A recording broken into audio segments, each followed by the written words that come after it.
Oke, Assalamualaikum warahmatullahi wabarakatuh. Perkenalkan, nama saya Suhar Wijaya dengan NIM 220250502040.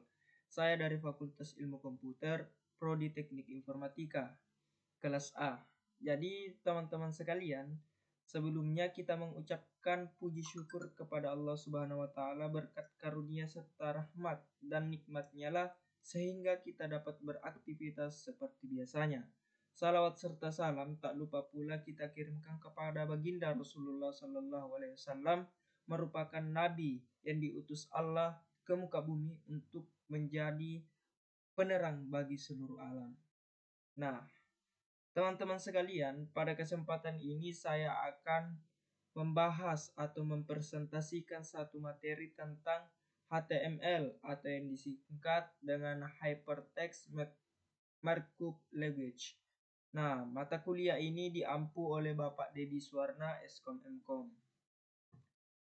Nah, pada pembahasan ini kita akan membahas 5 pembahasan.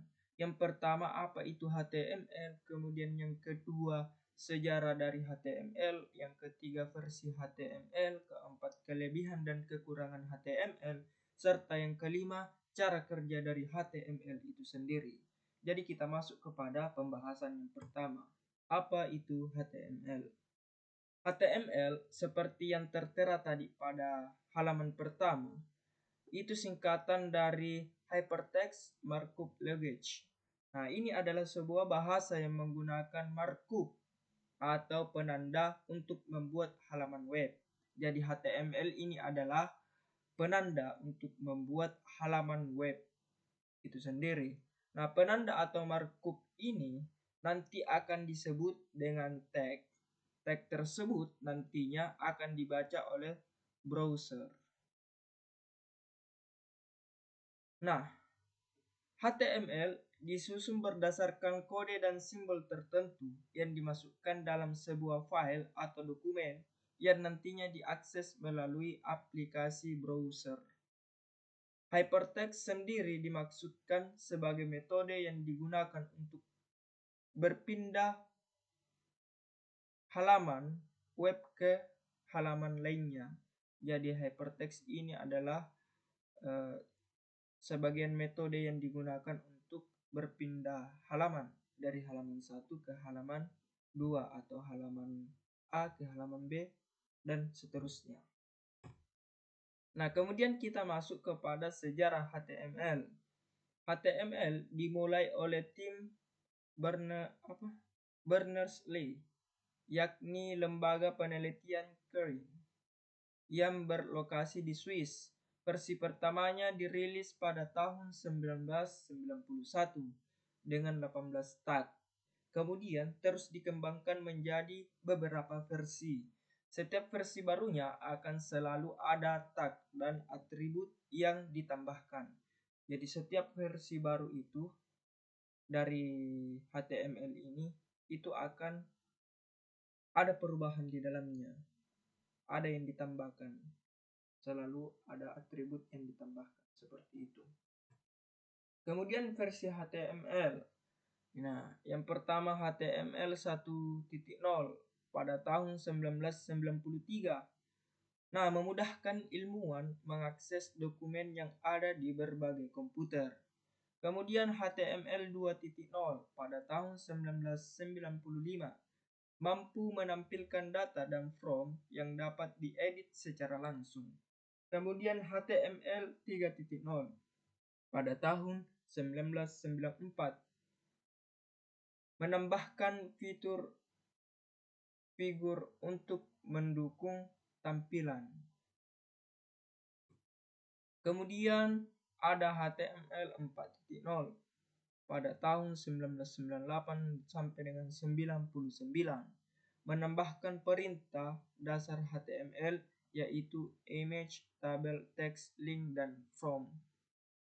Kemudian HTML 4.1 pada tahun 1999 sampai dengan 2000 telah dipublikasi secara internasional dan dapat dipakai oleh browser apapun.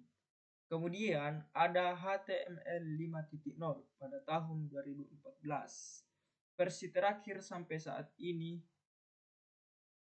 dilengkapi fitur canggih seperti syntax yang lebih sederhana, support untuk konten video dan audio, dan lain-lain. Oke, next.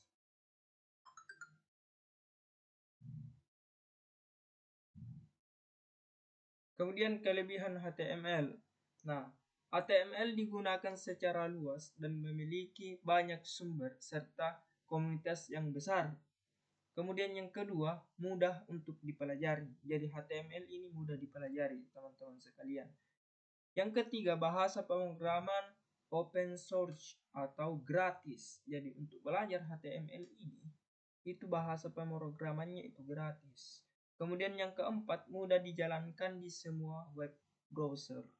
Yang kelima, digunakan untuk pembuatan struktur konten pada website yang dapat ditambahkan dengan CSS dan JavaScript.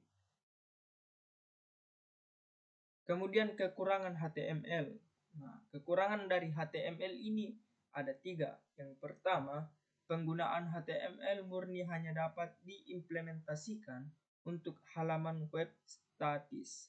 Untuk fitur yang lebih dinamis dapat menggunakan JavaScript.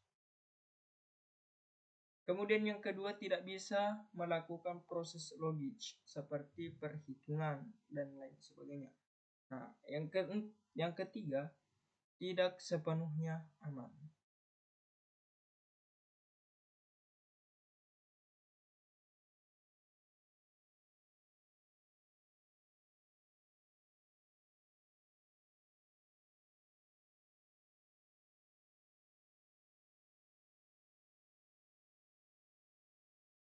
Nah, jadi selanjutnya itu text editor untuk pembuatan web. Ada Notepad, Notepad++, Sublime Text, sama Atom.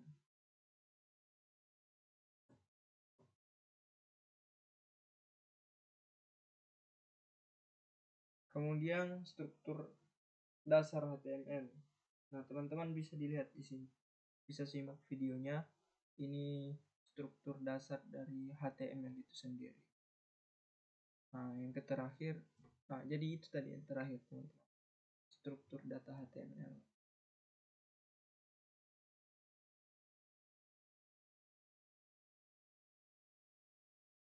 Oh, masih ada satu, teman-teman. Ini dia. Bagaimana cara kerja dari HTML. Nah, jadi cara kerja HTML itu, file HTML diakhiri dengan ekstensi HTML, ekstensi .html atau .html atau dot ya, bukan titik dot.